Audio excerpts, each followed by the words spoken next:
We grow up thinking happiness is a place we arrive at one day when we've ticked all the boxes: the right job, the right home, the right relationships, the right number in the bank account. We imagine it like a final stop on a train line, a point in the future where everything is calm, certain, and safe. But life has a way of reminding us that there is no perfect station waiting for us.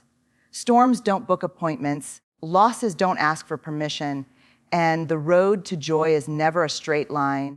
If we wait for life to be flawless before allowing ourselves to be happy, we'll spend our whole lives waiting. Happiness is not the trophy you win at the end of the race.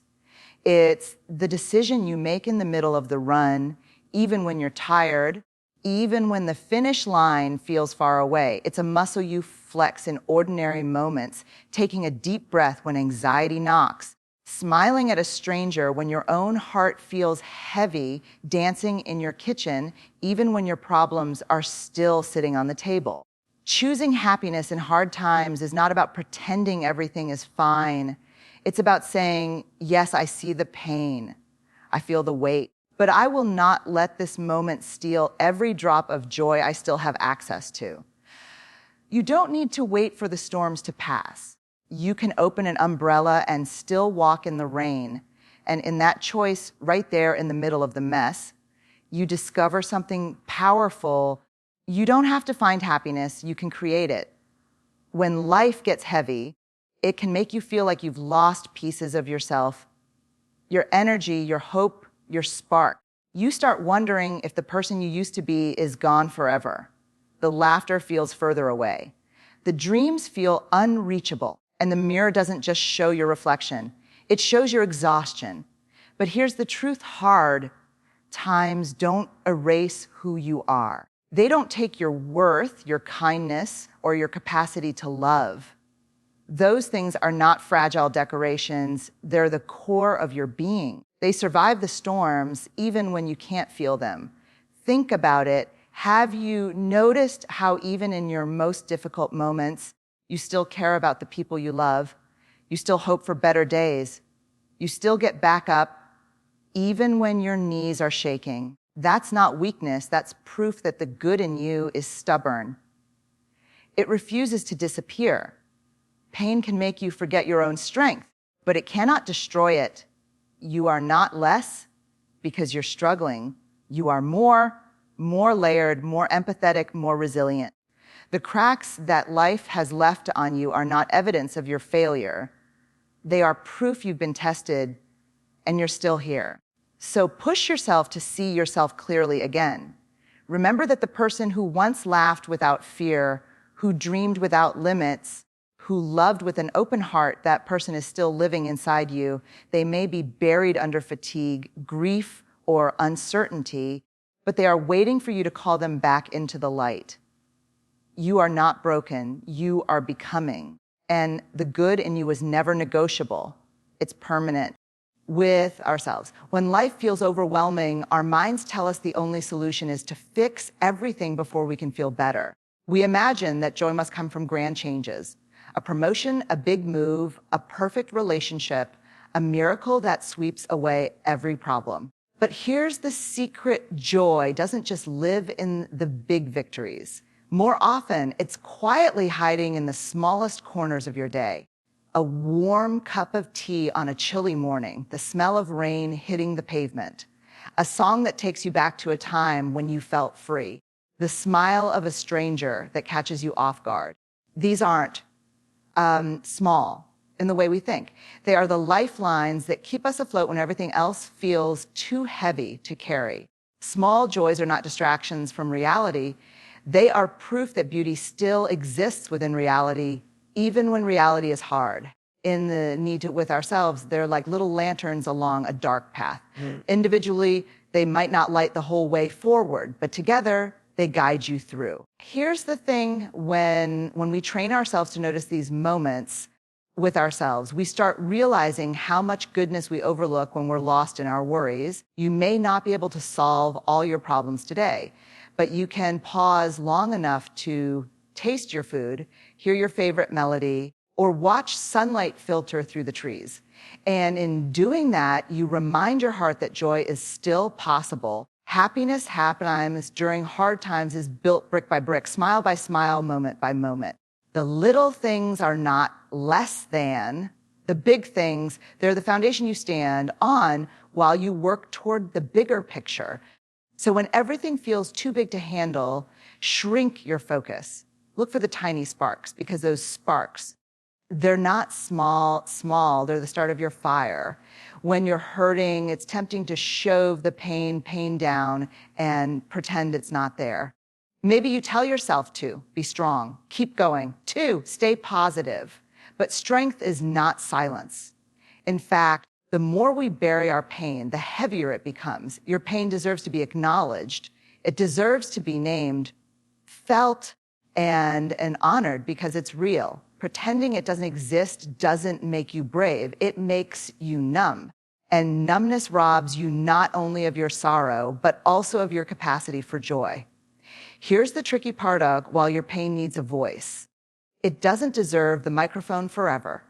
If we let it narrate every thought, every decision, every moment of our lives, it will drone out everything else. Gratitude, hope, connection, love. Pain is a truth, but it is not the truth. Think of it like a guest at your table. You can offer it a chair, listen to what it has to say, even learn from it. But you connect, you don't hand it the menu, you order for everyone and decide the conversation for the whole night. It has a place, but not the head of the table. Giving your pain a voice means journaling it, speaking it to someone safe, praying through it, or even just saying, or this hurts out loud to yourself. But then once it's been heard, you also make room for joy to speak with ourselves. You let gratitude have a turn. You allow hope to step in, because your pain may be part of your story right now, but it's not the whole book. You get to decide who holds the microphone in your life.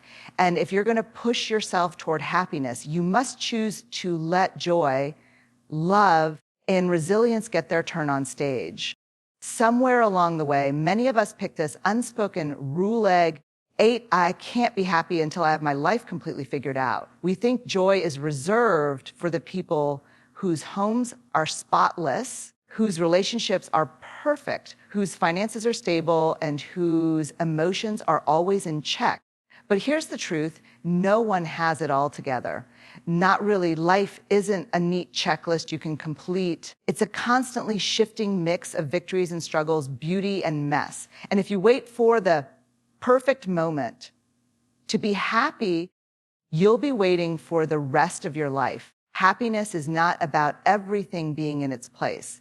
It's about being able to find peace even when nothing is in its place. Some of the most joyful people you'll ever meet are not the ones who have the least problems.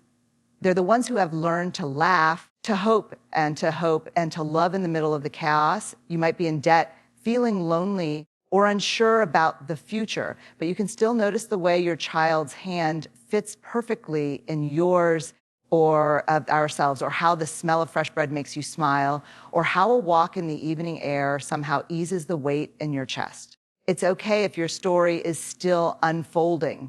It's okay if there are chapters you're not proud of and pages you wish you could rewrite. Happiness doesn't require a flawless narrative. It only asks for your willingness to see the beauty in the messy, unfinished, imperfect reality you're living right now. The truth is, you don't have to fix your whole life before you deserve joy. You can carry both, your struggles in one hand and your happiness in the other. And that balance, that's not failure. That's grace. When life is hard, gratitude can feel like a hollow word. People might tell you to just be grateful, as if that erases the weight on your chest. And in those moments, gratitude can feel more like pressure than comfort. But true gratitude isn't about pretending everything is perfect.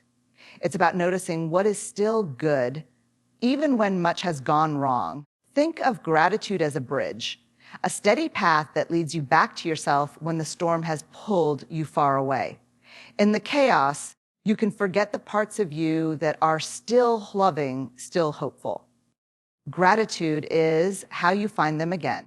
It doesn't have to be big. In fact, the smaller, the better. Waking up to see the sunlight peeking through your curtains, hearing a song that carries you back to a sweet memory, the taste of food you love, a text from someone who thought of you. These are not small. They are anchors. They keep you from drifting too far into despair. Gratitude doesn't erase your pain, but it changes the way you carry it.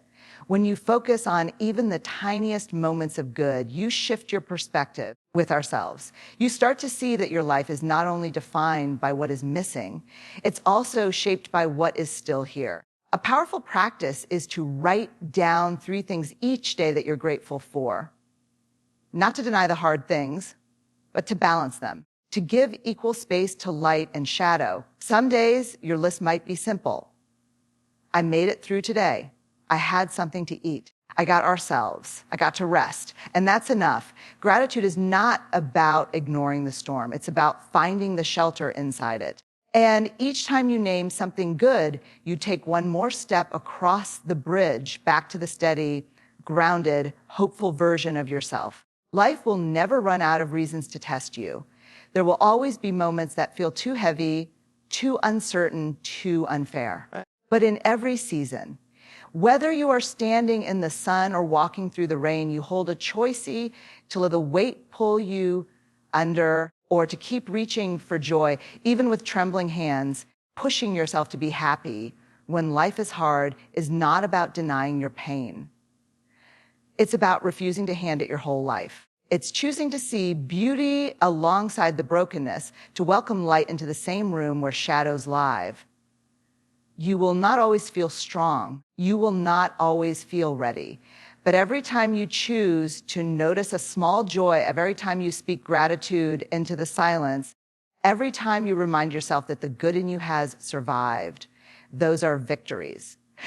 And those victories matter. Happiness isn't a reward for getting life right. It's a daily decision to live fully, love deeply, and hope fiercely, even when nothing is perfect. And maybe, just maybe, the greatest strength you'll ever show is the choice to smile, not because life is easy, but because you are brave enough to keep showing up for it. So walk forward, not waiting for the storm to pass, but carrying your umbrella, your hope, and your joy with you. Because even in the hardest seasons, you still have the power to create light.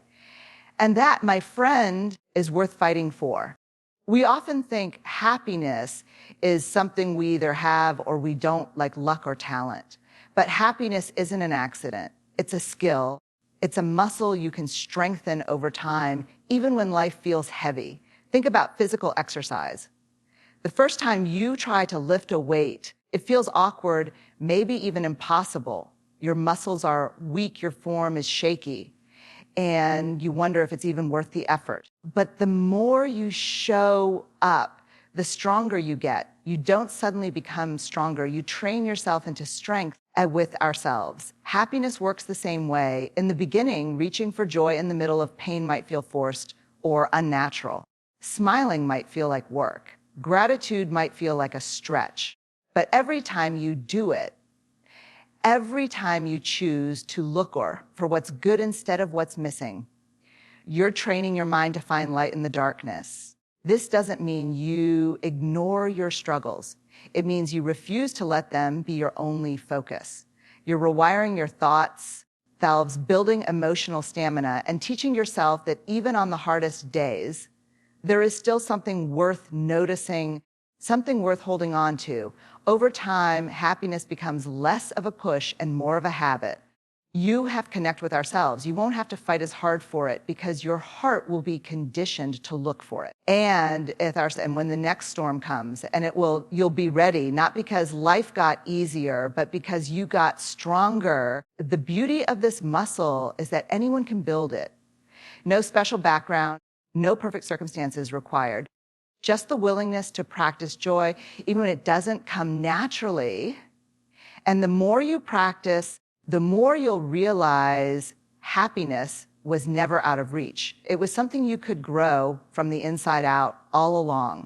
We often believe we have to wait until we're Healed before we can be happy. We think joy belongs to the version of us who has already made peace with the past, processed every hurt, and found closure in every chapter. But that belief keeps us holding our breath for a day that may never arrive in the way we imagine. The truth is, with ourselves, you don't have to be fully healed to smile. You don't have to have all the answers before you let yourself laugh. Healing and happiness are not two separate journeys. They can happen side by side. Some days, your happiness might feel small, a fleeting moment when you forget the pain, a deep breath that feels lighter than the last, a sunset that catches you off guard. Those moments matter. They are not signs that you're ignoring your wounds. They are signs that you're living through them. Healing isn't a straight road. Some days you'll feel like you're moving forward, elves.